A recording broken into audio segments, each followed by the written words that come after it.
Hello and welcome to the e-Spurs podcast. It's Sunday the 2nd of August and we're back for another 9 months of ups, downs and talking all things THFC. Now if you're a first time listener, welcome to e-Spurs. We record each and every Sunday night throughout the season. If you like what you hear, there's multiple ways to stay in touch with the show. And new for this season, there's a few brand new ways to follow or subscribe to us. You can of course follow us on Twitter at e_Spurs, on the Facebook e-Spurs page, or just search e-Spurs. And new for this season, you can now follow us on both Google Plus and YouTube. The links for those are quite lengthy, so if you just head to our website, you'll get the links for those and a lot more. It's www.espurs.blogspot.co.uk. And as I say, all the links are on there for you. Tonight, we'll be looking at who may be walking through the revolving door at White Hart Lane between now and deadline day, previewing the first game of the season up at Old Trafford, and we'll be reviewing the MLS game over in Denver. And if that wasn't enough, we also have the second exclusive weekly instalment from the lads over at Spurred On. So on with the show, and let's introduce the lads that are going to be giving you their opinion for now and the next 9 months between here and May. Starting over in Barbados, just in case you haven't heard the show before, it's John Coppin. How you doing, John? I'm fine, everybody. Great stuff. John, great to have you with us as always. Back in good old Blighty, it's Coatsy. How you doing, Coatsy? Evening, Andy. All well, thank you. Good stuff. Also over in the UK, AD, how you doing, mate? Yeah, all good, mate. Thanks, all good. Mark, who is normally on the show, can't be with us this week. He will almost certainly be with us next week. Also on the show, now we mentioned a couple of weeks ago, we'll be having a guest on each of our podcast episodes throughout August and September. And the first of those is a good friend of e-Spurs, been in touch with this guy for for probably about a year now, I'd say. Let's introduce him first. Jason, how you doing, mate? Very well, thank you. Great stuff. Great to have you along with us, mate. Now, I know, but just for the benefit of everybody out there, just tell us a little bit about yourself. You've got quite an interesting hobby over there. Yeah, when I first came to Thailand and was going backwards and forwards to London regularly, you'd have Spurs supporters asking me to bring various bits and pieces back. And in the end, it was just, I said to it's easier to open up a shop here. So we opened a shop for Spurs stuff, purely selling Spurs merchandise and everything original that we source from Tottenham themselves. Fantastic. Great idea. Great to bring that merchandise to the fans out there. And I mentioned the fans. We obviously see the pictures of the fans out there for the Asia Trophy, etc. Just tell us a little bit about the fan base over there and the Spurs support in Thailand. I think in the various Twitter groups and Facebook groups and that Spurs Thailand have, we've got about 6,000 people signed up to the various pages. And then probably for Spurs Thailand, there's 450 official paid up members. Wow, fantastic. Great stuff. And obviously the support's growing all the time. We see the supporters groups coming over to the lane. You're over in a couple of weeks. Yeah, I come back for the Stoke game. So fantastic. Well, let's hope you get not the best fixture, but there you go. I don't know. We was talking before the show, and they're signing some decent players, Stoke. So it might be worth going just to watch Stoke. Yeah. But listen, Jason, we really do appreciate you being on. I know it's sort of 2:30 in the morning over there, so as I say, we appreciate you being on, and hope you enjoy being part of the show. Yep. So let's crack on, lads. I mentioned before the show there's a few different ways you can stay in touch with e-Spurs. Now, the one that I'm most excited about, and a brand new way for you guys out there listening to take part in the show and have your say, is the e-Spurs FanFone. And as of this season, you can now call e-Spurs, leave a message and have your say on anything from the show or just Spurs in general. These messages that you leave on the phone line will then feature on the next episode of each of our podcast shows. The lines are live 24 hours a day, so if you're annoyed with AD or you think Bentaleb was brilliant, then pick up the phone and let us know what you think. Now, the important thing to remember is that obviously it's a mobile number that you'll be calling and it's answer phone only. So if you call up and expect somebody to answer the phone, it's not going to happen. And it's obviously also going to be quite expensive because it's a mobile phone. So e-Spurs aren't responsible for any of those costs. But save this number in your phone book, get in touch with e-Spurs and have your say. Now, if you're calling from the UK, the number to call is 0749 714 8049. That's 0749 714 8049. If you're calling from outside the UK, it's 0144 749 714 8049. When leaving a message, obviously, we also need your name as a reference and where you're calling from. So if you're listening to the show at any point and think you want to have your say, give us a bell on 0749 714 8049. So, take a breath. On with the show, lads. And we're going to get straight into the transfer speculation. Obviously, loads around at the moment. There always is with Spurs. Coming to you first of all, Coatsy. Any of these realistic? I'm not really sure, to be honest. I think me and Adi were having a conversation the other day, and we kind of both agreed that the media don't really seem to know actually what's going on with Spurs. It's been very quiet, especially the last few weeks. Speculation has been very, I would say, minimal, and I think the same players have just been regurgitated. But over the last few days, obviously, we've had the story about Bendtner from Dortmund, but Dortmund have come out today and said that he's staying put, that he is part of the new manager's plans. Werner, the young striker from Stuttgart, seems to be coming to the fore. And then Yarmolenko. So Werner, the young striker from Stuttgart, I believe that to be quite an advanced deal from the information that's going around. And then Yarmolenko seemed to be at the weekend where we were really kind of involved with discussions with Kiev for his services. But that's gone fairly quiet since that kind of story broke probably late Friday. I'm not sure. And I think it's the old adage with Spurs, you just wait until they're announced. Yeah, AD, I mean, Spurs are linked at the moment with about 250 players. And if we signed them all, we'd need a stadium, the size of London, wouldn't we? It's crazy season, the transfer window anyway. But do you think the press are literally just pulling names out of a hat, or do you think there's any substance to any of them? I think there probably is a little bit of substance to some of them. There generally is, but I think that what you've got is a very, I've said it a few times, very insular British press that seem to link the same old clubs with the same old players, and I don't think that will be the case with us. I think we're looking outside the box. The one thing I do worry about is you can't convince me that what we're doing is a well-laid plan that's just happened to go really smoothly, and all the people that we wanted prior to the window opening are still available now, and we're leaving it really late deliberately. I don't think that could be possible. So I think we've actually missed out on people already, and I think we're probably going to continue missing out on people until we get our finger out of our ass, for want of a better word. Regards Werner, I think Werner will probably go through because of his age and the club that he plays for, which means that it won't take a lot to. It will take decent money, but it won't take earth-shattering money to get him. But again, we're going to be looking at a lad that's got the potential but isn't the finished article. Personally, I think we need a little bit of people that have been there and done it in our team. Regards Yarmolenko, I was just looking on Twitter then. He's just released, there's just been an interview released about him talking about Stoke, but apparently the interview, it's just been clarified, the interview was done pre-Spurs making their offer on Friday. Uh-huh. So in that regard, that's still all quiet then, which is good news in my opinion. Although he did play, I think he might have played tonight. He's just scored a goal against Cherno Moretz. I don't know whether it was tonight or in the last couple of days. But he's exactly the type of player Tottenham need. Right age, really, really clever player, skillful, quick, strong, big. He's a beautiful player. He would be perfect for us, but hence the reason I'm very pessimistic that we'll get him. Yeah, dare I say, it is that sort of game changer that we spoke about a few weeks ago, isn't he? I know you and Coatsy were salivating at some YouTube vids of him last week. Oh yeah, don't get me wrong. YouTube videos, can make anyone look good, but the thing is with him is it's all the time in numerous games. Usually you get YouTube vids and there's little bits of skill that are in the same game, and it's over and over again in all kinds of different games, and he's so highly rated over there. I think he's the real deal, this player. I think he's an absolute bargain at anything below £20 million, and I would tear their right hand off to get him. But he had a great Europa campaign. Oh, he was amazing. Yeah, he was voted. He had the most assists.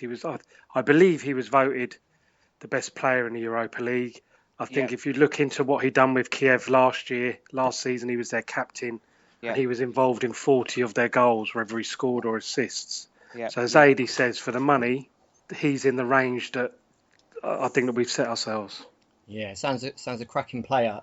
John, now before the transfer window opened, Pochettino said openly to the press that he wanted his transfer business done early. It looked as if that might happen, didn't it, for a while when we signed the likes of Wimmer and we got Alderweireld in. But once again, it seems to have dragged on to the last few weeks. Really frustrating. I don't really understand what's going on. And really, you can say the season's kicking off, and anybody that comes in now is going to be the usual bedding in process. So we're back to square one. Not really changed anything this season. So I don't know. It's very frustrating. There have been players there. If we wanted them, we could have got them. So I just don't know. Yeah, it's frustrating, isn't it? Especially when you hear the manager come out and say that he'd like his transfer business done early. And when you think about it, you know, if we don't sign these players till the deadline day, they might miss, 2-3 games. And those 9 points could be the ones that are crucial, you know, at the end of the season that they might have made a difference. Always comes back to bite you. Always comes back to bite you. Yeah, it certainly does. We seem to do it every season.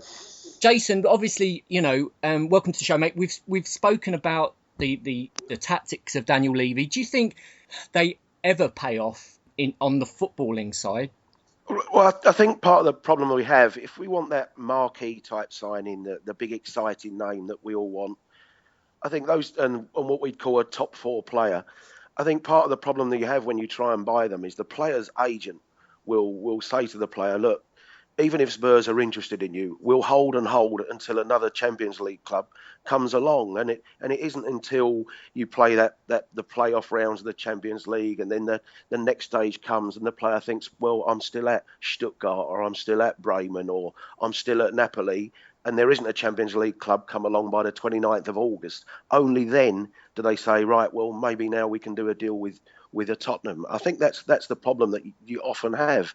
I think if we wanted to sign Higuain now, his agent would just laugh. He'd say, well, I don't care that they can meet the financial terms and they can meet the fee that Napoli set. We'll wait for a Champions League club to come in for you. And that's part of the problem I think we have when you're not in the Champions League. Yeah, it's tough, isn't it? And you can see that the battle that they have trying to convince some of these players to come to the club. I think in the same way, you look at someone like Charlie Austin at the moment, and there was lots of links with him and Newcastle and other clubs, but he hasn't moved yet. And I think it's almost as if he's saying, I'd go to Newcastle, but if a Tottenham come in for me, then I'd sooner go for Tottenham. And again, the player's agent just controls it all the time. Yeah, it's difficult. Gone are the days where, you know, the clubs control that side of the game, aren't they? Yep. It's a completely different ball game now. Coatsy, in terms of the ins that we've got in, does it fill you with optimism that the quality that has come in so far?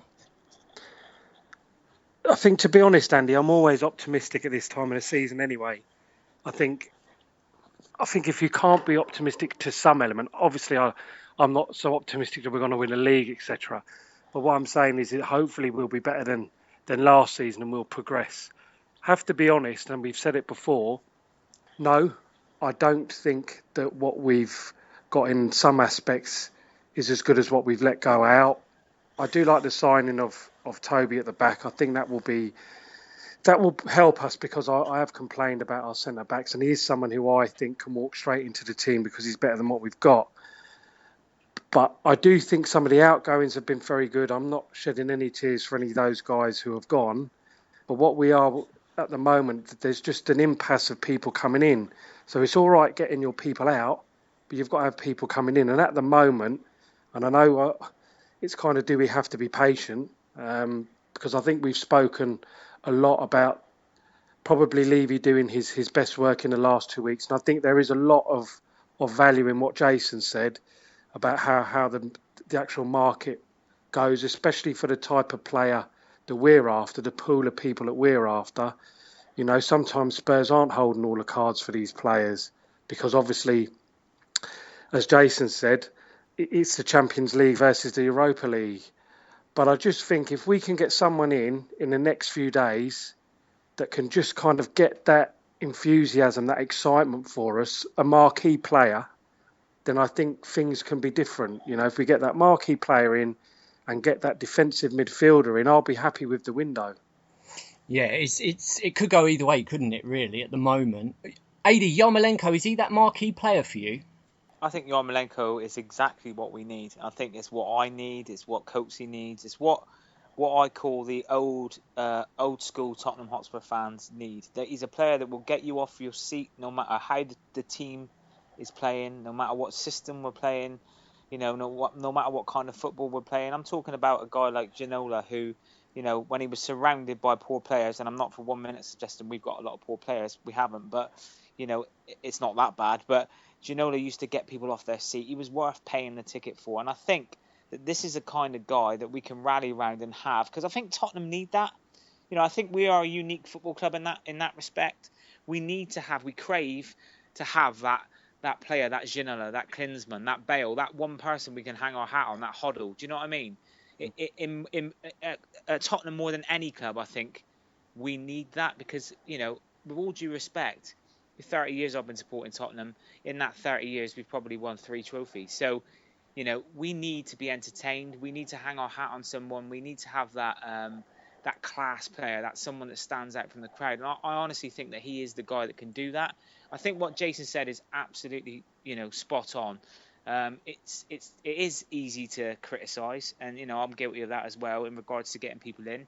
And the days of a deal being done in 5 minutes are gone. But I just think the money that we lose in finishing in a position in the league because we take too long to get players in, it really would be worth just pushing that boat out a little bit and getting players in earlier. But even if it means paying a little bit more, and I don't mean extortionate fees and putting the club into trouble.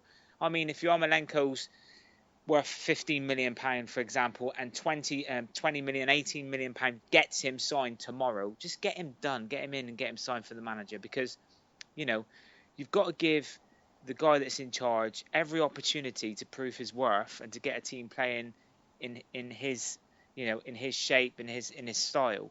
And if you keep getting people in last minute, you're not giving him a chance. It's like when we signed Lamela. We bought Lamela in, then he didn't get in the team for I don't know how many weeks. He was on the bench, then he got an injury, and all of a sudden the year was gone before he even started getting into the side. It's not fair on the player. It's also not fair on the manager. So as much as, I agree with what Jason said, it's really, really difficult. I think money talks, and we could make a deal happen if we wanted to. Yeah, I'll tell you, just listening to you, Adi, there speaking, John, it's interesting, isn't it? Because gone are the days where you could keep a secret in football, as Adi mentioned there. I mean, the time we signed Klinsmann, the nearest you could get to in the know was teletext, wasn't it? It's there's no secrets anymore, so it becomes 10 times harder for the clubs to do these deals, because as soon as they have an interest, it gets leaked. There then becomes 20 clubs interested, so it's a lot harder to push a deal through nowadays. It is difficult. There's no two ways about it. But in agreeing with AD, I think sometimes we're a bit too cute. I mean, we're very good at saving money, but sometimes you just got to pay. Go and take the player. We never seem to want to do it. But with what's available now, if we miss out on Yarmolenko, and there's a possibility we will, it'll be interesting to see who we go after, because it's going to be a bit much of a muchness. There's no real, nothing to really make you sit up and say, okay, fine. It's going to be make-do players once again. So we're back to square one. I mean, we're building, so you can sell that, but it would be nice just to get some really, really, really, really, really interesting player in. It would be nice. It would be lovely, just to lift the spirits, I think, for everybody. Jason, just to finish up on this section, how much do you think Pochettino is under a lot of pressure to produce this season, or do you think it's understood that it's another season of growth? Well, I think hopefully Daniel Levy would look at it and say, when you look at the position of the so-called, or the current top four, I think if you looked at it realistically, you'd say it's going to be damn hard to break into that again, because they've all strengthened, or in Chelsea's case, they're such a strong side anyway, and we're just not at that level. So hopefully they would say to him, look, if you can fifth or sixth and you get your good cup runs, that's all we can do until that stadium opens and we can pay the super wages for players, because without being in the top four, the only way you can get those super players, which is as Manchester City did it in the 6-7 years ago, is that you have to completely break your pay structure, and you have to give them ridiculous amounts of wages to come in if you're not in the Champions League. And the problem, obviously, you get with that is if you do pay those wages and then the player, for whatever reason, the signing doesn't work out or the player loses form, you're then stuck with a player on massive wages that you can't then get rid of, which is the Adebayor situation now, isn't it? Yeah, the Adebayor one's ongoing transfer, isn't it? It's. I mean, I know the queues at the NHS aren't good, but I mean, he took his medical 5 days ago. I mean, yeah, I've never waited 5 days for an X-ray before. Yeah, I mean, we got the pictures, didn't we, of him at Villa, and I think all Spurs fans were sitting there with fingers crossed. And still hasn't happened. You can just imagine, can't you, with Adebayor, that it's something to do with wages. He's trying to haggle for. I don't know, but it'd be lovely to get him off the books and get another striker in, wouldn't it? But we'll see. I think that's the problem. The wages always dictates it. And when you're stuck with a player who wants the big money, if you can't pay the big money, then that's always the problem. Yeah, absolutely. And on that side, we are starting to pay. We've seen with the contracts that are given to some of our players, we're starting to pay. More towards the high end of the wage spectrum. But obviously there's that glass ceiling there, which I think, all Spurs fans understand. We can't stretch our means. And obviously with FFP now, there's another limit there. So it becomes doubly tough for a club like Spurs. But I think on that front, I think Daniel Levy does well for us in terms of, balancing the books and keeping the wage structure in place, but also keeping players happy, which is a battle in itself. I tell you what, lads, as I say, we move on from the transfer speculation. Now, I mentioned before the show, there's a couple of lads that exclusively produce an audio for e-Spurs every week. They're 3 lads from a group called Spurred On. You might have seen their videos on YouTube. They're great lads and talk about Spurs every week. They produce lots of vids. You might have seen the recent video, the parody they produced of a song about Daniel Levy's spending, which was quite explosive on the internet. Did really well. So check them out at Spurred On TV on Twitter. They've got a Facebook, Spurred On TV, and also Skype, Spurred On TV. So plenty of ways to get in touch with them. And for the second week, this is Spurred On. Hi guys, it's the Spurred On boys here, Barnaby, Reese and Craig, and we're doing our little segment for the E-podcast. You loved it all so much first time that you've asked us to come back, and why not? So we're going to talk a little bit about what's happened in the week preceding this, and I think we've got to start with the MLS All-Star game. Now, who stayed up and watched it? Because I know that I, Barnaby, did. What about you guys? I want to say yes, but you see, the thing is, I got a curfew. Yeah, that sounds really ominous. What are you in for, tag boy? Oh, I couldn't tell you. Okay, and Craig, you seem tired, like you were up all night, but you weren't watching the game. You say? No, I fell asleep just before the game started. 2 a.m. is still late. Well, anyway, I did watch the game. I've seen highlights, though. I live tweeted through it, and I have to say, from my point of view, loads and loads of positives came out of it. I thought everyone played well, potentially bar DeAndre Yedlin, who I thought looked a little bit out of place. Maybe he was trying too hard when he came on, or maybe he was tired from the Gold Cup, I don't know. But that loan move for him away is looking more likely as far as I'm concerned. Do you think that's something that should happen, Reese? Yeah, I do. I think that would probably be quite good. I mean, maybe he's going to be a right winger in the future and he needs to be bedded in somewhere else. Practicing that, maybe a slightly like a bottom half of the table Premier League club. Craig, if you could get your wish of anywhere where DeAndre was going to go on loan, name a club. Go on, name it. LA Galaxy, maybe, probably the biggest club in the MLS. Want to go back to America? No, that doesn't make sense. Isn't that what you guys was just saying? No, we need him to go to Bournemouth. We want him to get some English experience. I want him to go to Watford. Ideally in the Premier League, like when Rose went to Villa, or when Walker went to. Rose went to Sunderland when Walker went to Villa. But if not a lower Premier League club, then even a top I thought you guys meant an MLS club. No, if we're talking about over here on this side of the pond, a championship club. Yeah. No one in mind in particular, but definitely a championship club. It's a bit rough down there. He'll learn the ropes, get to grips with it. Yeah. Exactly. And obviously we have to talk a little bit about Harry Kane's goal. There's smasher, absolute brilliant finish. But most importantly, I think for me, how everyone, especially opposition fans, have been saying, it'll be a one-season wonder, whatever. In fact, people in my office said that they think he'll end up joining Nottingham Forest in like a year's time. Now, Craig, put that to bed. He's going to be brilliant again, isn't he? Yeah. Like I said earlier, earlier, like I've said many times before, form is temporary, class is permanent, and Kane is class. And he keeps coming up with these Vine-worthy goals. You know, they just keep getting reposted. Is that a new thing, Vine-worthy? Vine-worthy. If you make the Vine, then it's a good goal, and he keeps making these watch Vines. It on a loop. That's why. Yeah, loop it again and again. I think the thing with him is that he constantly gets in the right positions, makes the right runs. Even if he's missed a few chances, had a few saved, he doesn't hide. That's the key. Natural now, talent. Can you tell me that Bobby Soldado hides? Yes. Big time. Hides in the dressing room, on the bench. He's always hiding.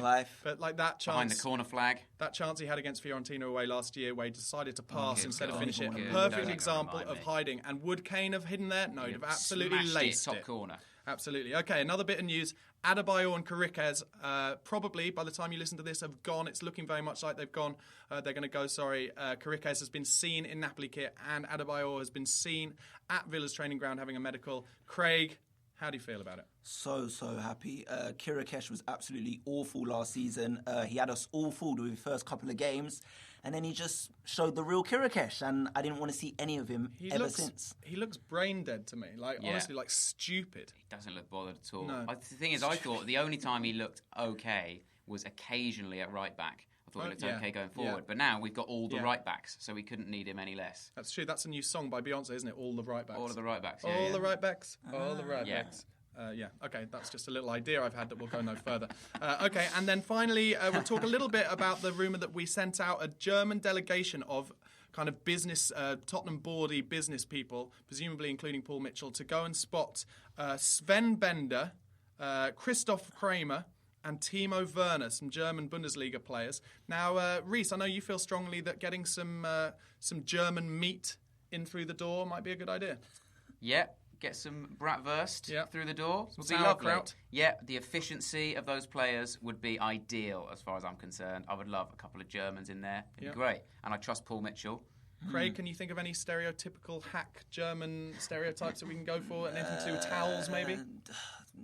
No. To be honest, no. I think the main point is they've all, Germany won the World Cup. I know that after Euro 2000, when Germany had an absolute stinker, in fact, they even lost to an Alan Shearer-inspired England, they ripped up the copybook of the textbook of how German football and German youth football was going to make its way through to the international side. And these are players who have benefited from that. So if we can get any of those guys in at Spurs, it will be key. For us, especially anyone that plays for Dortmund as well. Yeah, usually great players. Well, rumours that we've been going for that guy Agumang as well, that striker that they've got. Pierre-Emerick Aubameyang. Yeah, Aubameyang. I pronounced it right. Craig, well known for his not getting things right, but it was me, Barnaby, who got that wrong that time. Anyway, this has been the Spurred On segment for the E-Podcast, guys. Do follow us on Twitter at Spurred On TV and subscribe to our YouTube channel. Just type in Spurred On and you will find us for lots of great Spurs fan content and sometimes even Craig being awake. But he was very tired last night, just fell asleep before the game. Thanks again and just subscribe to us and we'll speak to you next time. So that was the lads from Spurred On. As I say, they're here with us every single week from now on the e-Spurs podcast, exclusively for you guys out there. Don't forget to give them a follow on the various social media platforms out there. So let's move on, lads, to the most recent of our pre-season games. The first one that we actually got a chance to see. The previous ones haven't been behind closed doors, and we'll no doubt come on to that in a moment. First up, Coatsy, your thoughts on the game over in Denver, the MLS All-Star game? Well, it was a game we should have won. I think that was there for all to see. But there was a few points that really stood out for me. The first one was Eric Dyer in as a defensive midfielder. And he was the traditional defensive midfielder in terms of he didn't really go forward too much. Obviously, he can pass the ball. His positioning was okay, but that's because of the competition, really, and the environment he was in. Eric Dyer isn't a problem. The fact is that we haven't got a defensive midfielder, so we badly need one. And by putting him in that position, I think shows that the management team realise we need one. I think Mr. Dembele, for me, the press had advised in the close season that himself and Pochettino had sat down and had a conversation in regards to his lack of playing time. And Dembele had got some reassurances. Well, for me, he was the best player on the pitch, but he looked so much more fitter he was trimmer and he was sharper. And then there was the actual youngsters that come on, and it was good to see Dele Alli, who impressed me. Yeah, he looked really good, didn't he, Coatsy? AD, first half was not the greatest, was it? Sort of, struggled to stay awake at 2:00 in the morning over here watching that. But second half, there were a lot of positives to take from that. There was a lot of positives in the second half. I thought Dele Alli was the standout. He actually reminds me of. Wait for this. He reminds me of Jermaine Janus in his stature, the way he moves around, the way he always offers for the ball. But he already looks better in respect of how he uses the ball and his intelligence in runs, etc., etc. I thought he did really well. I thought Wimmer looked quite strong and looked a very solid centre back, and also I thought the Kieran Trippier, who I've been a little bit, again, I was against this sign. I didn't think we needed him with Walker and with Yedlin, who I've been impressed with, and who I was impressed with again actually in the second half. He put in some decent balls, but he did worry me going backwards. Like he got caught a couple of times defensively. The problem I've got with the game is we were playing a very, very poor team, and especially in the second half. The amount of players that dropped out of that MLS All-Star team. It was an old side, it was an aging side, and it was also a team full of players that wouldn't have been in the side if everyone had been fit. So, and they did cut through us quite a few times. So it's still a little bit of a worry for me. I have a real issue with the way this pre-season's been set out, because if you look at what we've got coming up this week, we've got Real Madrid, and then win or lose, we've got another game on a Thursday, and then we're going into Manchester United. We've played some behind the doors pre-season friendlies, obviously, which is fine. But to me, it just seems really, really odd that we're going to go into a 12:30 kickoff on Saturday, having played in Germany on Thursday. And if he plays the kids in the game on Thursday, depending on who we play, it could be really embarrassing for Tottenham. Even playing the full strength team against Real Madrid on the Wednesday, the team that we've got at the moment, it could be a really poor decision. I've just read a tweet on Twitter actually, which is quite interesting. That they say that, were we the first team offered this Audi Cup? Very doubtful. Did they go to Chelsea and say, do you want to play in the Audi Cup? Chelsea looked at it and said, actually, a few days before the season, no. Arsenal, no. Man United, no. And then they started getting down, scraping the barrel. And then they got down to Tottenham. Tottenham were like, yeah, we'll do it. How much are you going to pay us to do it? But it just seems a really odd decision. But I was quite impressed with a couple of the kids, to be fair. They did well. Yeah, I mean, AD, Pochettino, another thing he said before the pre-season was that he wanted a pre-season at home, which I think is another reason that most Spurs fans find it surprising that, having said that, Spurs then fly out to Denver, back to England, then over to Germany. It's going to take its toll, isn't it? John, just regarding the pre-season, as AD mentioned there, a lot of the games have been played behind closed doors.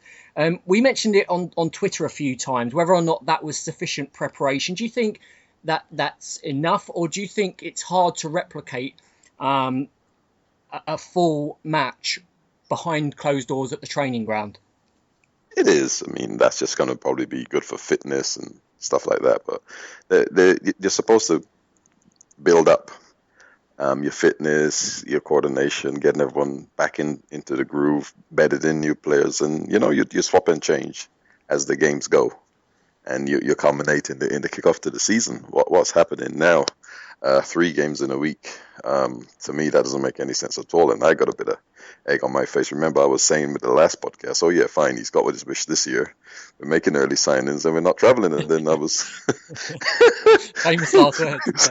We're doing the exact opposite, so I don't know. It doesn't make sense to me. I mean, it swings and roundabouts. You're going to get some money in, but it'll affect where you finish in the end, and you might get off to a very bad start. You don't want players losing confidence, and you might pick up a knock as well. So I don't think a lot of our, well, you can't say big guns, but a lot of our first teamers, I don't think a lot of them will play in that last game. Yeah, it's balancing it, isn't it? Not getting the players injured and also making sure they get the fitness under their belts. So the thing is, Andy, sorry, just to butt in. The thing is, mate, if you said, would Tottenham like to play Real Madrid anytime, people would go, yeah, brilliant. Except for a few days before the season starts. That's the only time I would be like, nah, actually, you're all right. You know what I mean? It's an odd one. I'd rather not bother, because simply, they're in the back end of their pre-season as well. They're going to be right up for it. They're going to be near the peak edges of their fitness. And with all due respect to us, club that we love, we ain't fit to lace Real Madrid's boots. And it is a very strange really decision. sharp. You've been watching them. Oh, they've been sharp. They've been looking really sharp. And if you saw that baby defending we did in that MLS game, I mean, that's against why Real Madrid. Oh my God! we're gonna concede goals again. That MLS team, no disrespect, but they were cutting right through us, and oh dear, it's scary. We've got to do something. We have to. But the other strange thing is that AC Milan played Real Madrid yesterday in China. Yeah. And yet, suddenly there's a 4-team tournament 3 days later, and 2 of those have just this second played 24 hours ago anyway. Yeah, weird. Yeah, we should have our pre-season done. You should, and traditionally we kind of have. You've always had the Saturday game, and then we've had the clear week. Well, so it just smacks some money, doesn't it? We'd have played today. Traditionally, Coach is right. We'd have played today at home to a Fiorentina or someone like that, and that would have been us now. Clear week. Training ahead for the big day next weekend, and it's just all over the place. It's totally against what he set out in the first place, in my mind. It just seems very, very odd. It's obviously about money, don't get me wrong, and prestige of playing Real Madrid, possibly Bayern Munich, and certainly AC Milan probably in the third, fourth playoff. But does it help Tottenham Hotspur Football Club? Does it help? And I don't think it's going to. Yeah, it's time will tell, but let us know what you think listening out there. Obviously, 0749 714 8049. Jason, just going back to the MLS game from last week, we mentioned Kieran Trippier. He came in for some stick from Spurs fans before he'd even kicked a ball, but he really turned it on in that game and really sort of, showed Spurs fans what he can do. Yeah, he looked very good, and his delivery on crosses on that was better than we've normally had, But as Adi said, they looked a poor side at times, and he came on in the second half. And I just think we'll have a better idea once the league kicks off. It'd be interesting to see if he starts or Walker starts at Old Trafford on Saturday. Yeah, that's the big one coming up, isn't it? And it's I think the only other thing I'd say with the MLS game and Eric Dyer's situation, obviously with Mason not being fit at the moment. We play with Jan and Toby. He wants to bring Fazio and Vimmer on. So maybe playing Dyer as the central midfield player is just a way of getting, more minutes on the pitch for Dyer, because otherwise he played at right back last year, but you had Walker and Trippier, so there wasn't a slot at right back for him. I think it was more a case of he just needs game time like all the players, and suddenly without Mason being there was a perfect slot to put him onto. Yeah, it's interesting, isn't it? Because I think I might be wrong in saying this, but I think I remember during the week Dyer coming out and saying that in training Pochettino had actually been playing him in midfield. So who knows? Maybe there is a little bit more to it. But as you say, it might have just been a shortage of bodies and getting in there where he can really for some game time. But I mean, in that game, guys, I don't know about yourselves, but watching that second half, the most pleasing thing for me watching it was, and mentioned this word loads of times talking to the guys during the course of the week, is pace. We saw the kids were almost playing with no fear, Coatsy. Yeah, well, kids will do that. Obviously, they're there. There's no pressure on them. They're there at a big game for them. And it's the same with the Audi Cup. I think they'll go out. I believe they'll get a lot more game time than some of the first teamers. We'll have to wait and see on that. But there was plenty of pace. But I think we all know that Poch likes players to be powerful, to be pacey. And that was really, you can see that the actual young players are really actually being primed for the first team a little bit more than what we've previously done. If you look at the likes of Winks, you look at Ali, that they're quick guys. Trippier's quick down the wing. He's a good backup for Walker, it would seem, in terms of profile, in terms of the actual attributes, which is why the left side, as we discussed last year, seemed a little bit out of kilter when you got Rose, who is that up and down, speedy player, and Davis, who then isn't. So that'll be interesting to see how that kind of continues. But yeah, I think the future looks good in terms of the youngsters, and I've always been one to advocate that I really wanted a strong academy. It's great when you do have the likes of King, Kane coming through, but they've got to be good enough, and I think they've got to be supplemented by experienced, established players in their 27, 28s. Yeah, we mentioned, haven't we, that if they do come through, they've got to be good enough, as you say, and thankfully Kane has certainly been that. Bentaleb, I know you guys big fans of Bentaleb. I'm sort of, jury's still out for me. I think he's a good player with potential, but no more at the moment. Fingers crossed he'll turn into that quality player that he's promising. But the promising signs are there, and I love to see a flowing football side. And last season, watching Spurs, it was hard work, wasn't it? The style of football was very square, very, very slow at times. And just to see that, as you say, they're young players, they're going to play with no fear anyway. But just to see that flowing, counter-attacking football again, it was lovely to watch. And hopefully more of the same. I'm almost looking forward to seeing the Europa League games and the Capital One Cup games next season with the kids in them than the Premier League games, just because of that fact. So let's see. Anyway, the signs are bright. Lads, we've mentioned the pre-season. On to the coming season. Nice easy game to start off with. Obviously, Man U away from home. Now, on Twitter during the week, we asked a few questions for the podcast. We put out a Twitter poll, and the question was, realistically, where do you expect Spurs to finish the coming season? Realistically being the important word in there. And Coatsy and Adi, you got a few of the responses. Yeah, there's a few here. We got San Diego Spurs, who says, as of today, I think we'll finish 6th. And he's also added that depending on the signings, 5th is a possibility. Castle Rock Brit, who says 1st. I'm an eternal optimist. I think he's under the influence when he sent that tweet. Alexander Scheiter. No, apologies. No. Apologies if I've got that wrong. I'm reading it as I see it. 5th would be great, which could still get us Champions League if an English team wins the Champions League due to new rules. And he also put down that he thought Chelsea owed us that, which I agree. Yeah. Ricardo Rodriguez said 6th or he gets sacked. And e-Spurs Norway says 5th or 6th because top 4 look stacked with their new signings, which is what we've discussed earlier. And unfortunately, e-Spurs in Norway feels that we're not there yet, but maybe next season. Yeah. AD? Yeah, okay. I've got one from Christopher, which says 5th again. We'll improve in second Pochettino season, but the 4 teams ahead of us will likely still have those spots locked down. He's very optimistic. I've got one from, this is a great one. Spurs at Hard Poor Corn Star. Sorry? Hard Poor Corn Star. Say that quickly, AD. Say it faster. Hardcore Porn Star. The top 4 look strong and stacked, and Liverpool actually made good signings, which I agree with, actually. I think Liverpool made really good signings. So I say 6. We'll have a great season, but finish 6th. George Shutt says our squad, as it is at the moment, is 6. If we get a central defensive midfielder, a winger, and a backup striker, then 5th is a dead cert. Maybe 4th, but I doubt it. And the last one from Chris Twaddle. Great player, Chris Twaddle. No matter who they buy and what formation they play, Spurs will always finish 5th. Said like a true Spurs fan. And the hardcore porn star is about to get 200 new followers after the show. So.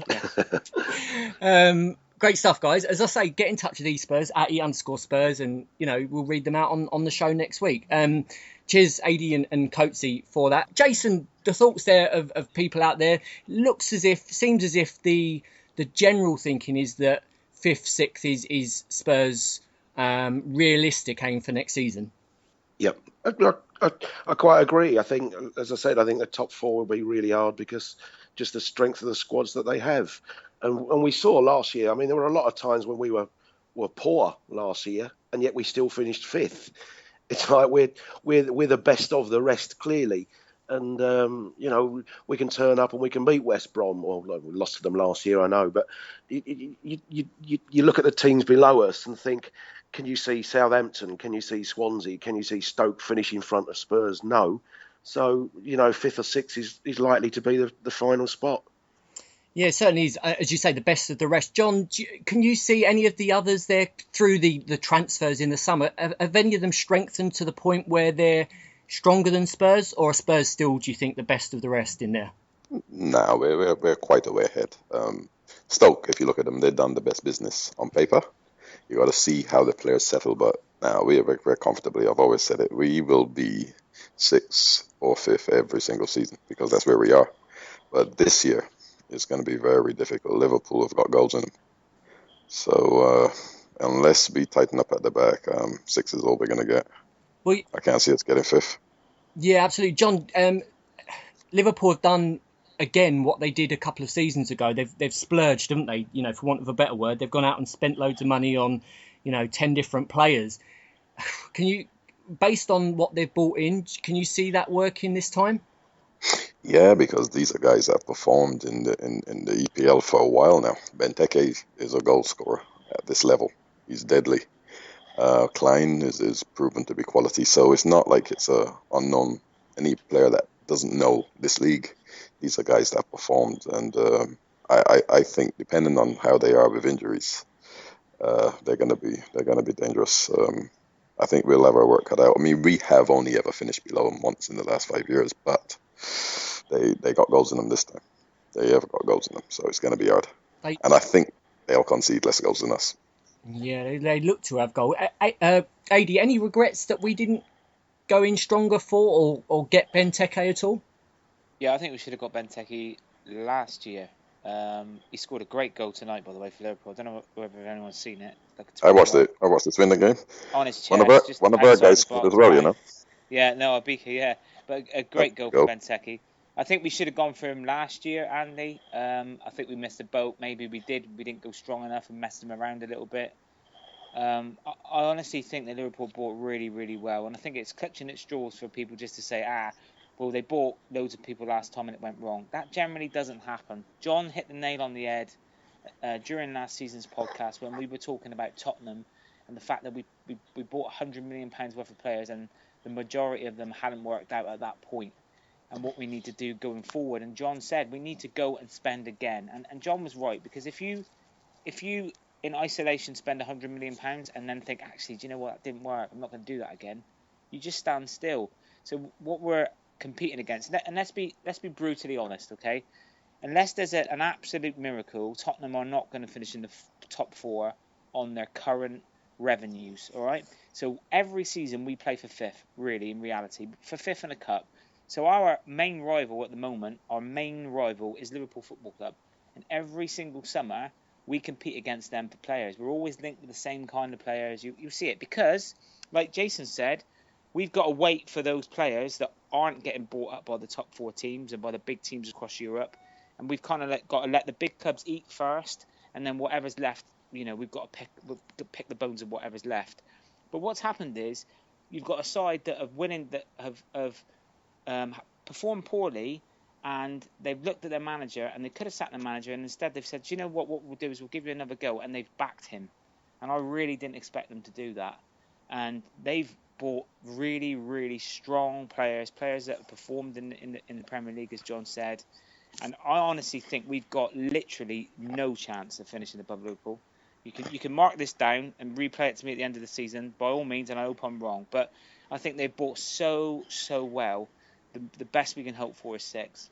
I really do believe that at this precise moment, because obviously we haven't bought anyone in an attacking sense, But it's a completely different mindset of the 2 boards and the totally 2 chairmen. Yeah, absolutely agree. Total different mindset of Levy has used, and I said this last year and I stand by it, he used the failure of the bail money as the perfect excuse not to invest again. And that was evident when we had the discussion with the trust, where he said we're going back to our comfort zone buys of 15 to 18 million.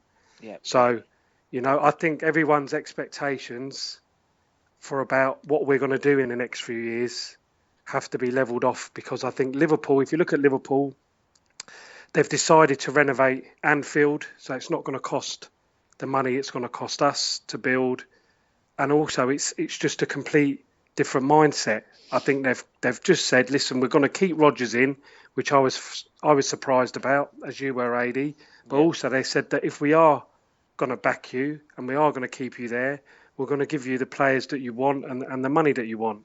Whereas our mindset's very different. We put a coach in and say, you know, this is what we'll kind of half support you almost. I think the unknown part of the Liverpool thing is that whilst they backed Rodgers and they've kept him in the job, you look at those fixtures that they have to start with, and they play all the top six away first, don't they have Man United away, Man City away, Arsenal away, Chelsea away, Everton away, I think, as well in there, isn't it? And so if they do get off to a sluggish start, and he's gone and spent another 100 million this summer, it's then whether the board back him come November, or they do then think, you know what, we're not going in the right direction. Jurgen Klopp's still not got a job out there. So it's whether they then have that big transition at that point of the season, and they almost rip up everything they've done and say, right, Brendan's not going to be the man that we're going forward with, and they bring somebody else in. I think that could easily happen with Liverpool this year. I think there's a really interesting. What's a really interesting point, Andy, is you've got a club there that almost went bankrupt. Okay, so they are basically the Antichrist of Tottenham Hotspur in regards to the way we run our football club, the way we work. We don't carry debt, we don't spend beyond our means, etc., etc. They almost went under, right? And yet here they are spending millions and millions of pounds again, to try and get above us and get into that top four. Now, the revenues are very similar between Spurs and Liverpool as well. It just makes me ask the question, does it really, really matter whether you push the boat and almost go under, as long as you don't go under? Do you know what I mean? And I'm a very sensible person in regards. I believe that Tottenham are running the right fashion. I've always backed Daniel Levy in that sense. You know that. We've had discussions, a million times. But when you look at this happening and you see a team that almost went bankrupt, just spending money like water again in that aim to get into that top four.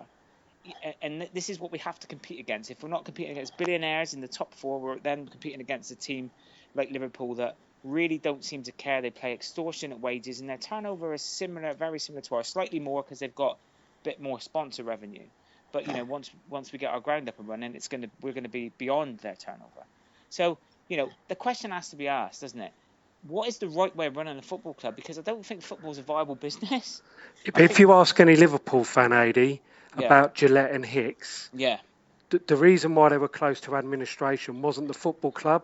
No. It was them as individuals. They laid in debt. But they basically come in and just whacked a massive debt that they had in America next to it. So they didn't actually go out and do a Leeds. They done it because they come in and done exactly what the Glaziers had done at Man United, but because United were already in that kind of top 2, 3 of European football, and obviously they're a massive name, and they are the richest club in the world, whatever.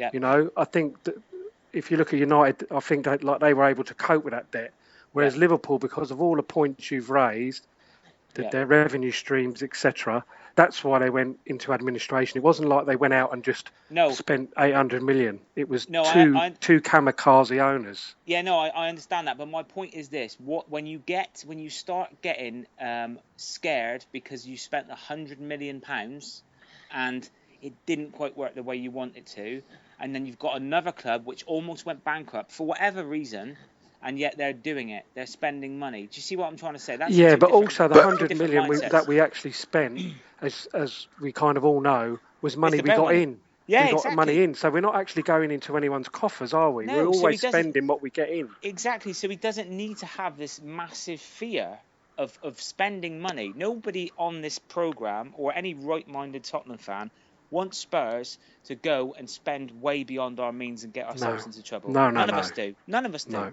But there's certainly a way to do things, and I honestly do think that we are really, really conservative in regards of buying players, and I think we should have pushed the boat a little bit more, just a little bit more. Do you know what I mean? There was a chart out regarding sales, and we were the best. I think there's only 2 clubs that actually their net was positive, and it was us. We have actually spent less than what we've sold, so we were actually always in credit. We're not behind, so we could easily afford to spend. Not that we were likely to do it, but we could easily spend 150 million. We wouldn't feel it. No, I know we wouldn't. No, I agree. But I think we've also spent big, didn't we? We built a whole new training centre which cost them £80 million, Yeah. and you've got a 450, 500 million pound stadium to build as well. And despite the fact he said, it won't have an impact on the transfer budget and things, it must do, because if you don't get the right naming rights person or the sponsor, or somebody comes up and says, okay, we'll give you 200 million for it, you've still then got a big shortfall to make up. And I think that's probably in the back of their minds as well. But we got the American football coming, haven't we? So. Yeah, I agree with all that. But, as a last point on it, Coatsy makes a really good point there. They could have knocked down that east stand, put a triple-decker, quadruple-decker stand in there, whatever they wanted to, got the revenues up to around 45,000. With London prices, etc., etc., we would still be probably the fourth highest revenue in the Premiership, match day revenue. And then they could have, instead of thinking, we've got a £400 million stadium to pay for, or whatever else, they could have then concentrated on what this is all about, and that's football. This is all about football, and I think that gets lost, and I think it has gotten lost. And certainly at Tottenham, Keith Burkenshaw said it years ago, many moons ago, and to be romantic, I know, but the point is the gap is too big between business and football. It has to meet a little bit more in the middle, and I think people like us on this show don't expect to go and buy Zinedine Zidane or whatever else, but we do expect to, when we see a Yarmolenko linked to Tottenham Hotspur, he's a great player, he's in our price range, go and buy him, go and get him.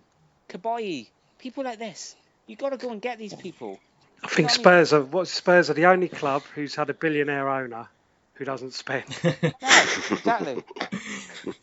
It's just frustrating, isn't it? We've all mentioned tonight how frustrated we are at times with the transfer, dealings at times, and that at the moment would probably, stadium aside, that would probably be his legacy. Obviously, now the stadium comes into play, that will be the thing that we probably remember Daniel Levy by most. But there are the frustrations there. Let us know out there, guys. Has Levy done a good job at Spurs? Does he hold us back on the transfer front? Does he put business first? Let us know what you think. 0749 714 8049. Listen, lads, running out of time really quick, so let's move on to the last topic on the show tonight, the Manchester United game, first game of the season. Coatsy, have we got any chance in hell of getting a result up there? Of course we have, guys. I don't think we're going to be lambs to the slaughter. What I do think, though, is we have to go in with a totally different attitude to what we did last year, because it was pretty much a pathetic performance. I do think that actually getting United at Old Trafford on the first day of the season is probably the best time to get them, and I may be proved wrong, we may get a spanking, but I'd still think that just getting them cold, first game of the season is our best hope. Hopefully we may have a player or two in by then. And yes, I do think United are going to be a lot better than they were last year. Some of the buys they've got are excellent. But of course we've got a chance, definitely. Yeah, Coates mentioned there the previous games. Obviously, the previous two seasons we got a result up there. Last season was pretty poor.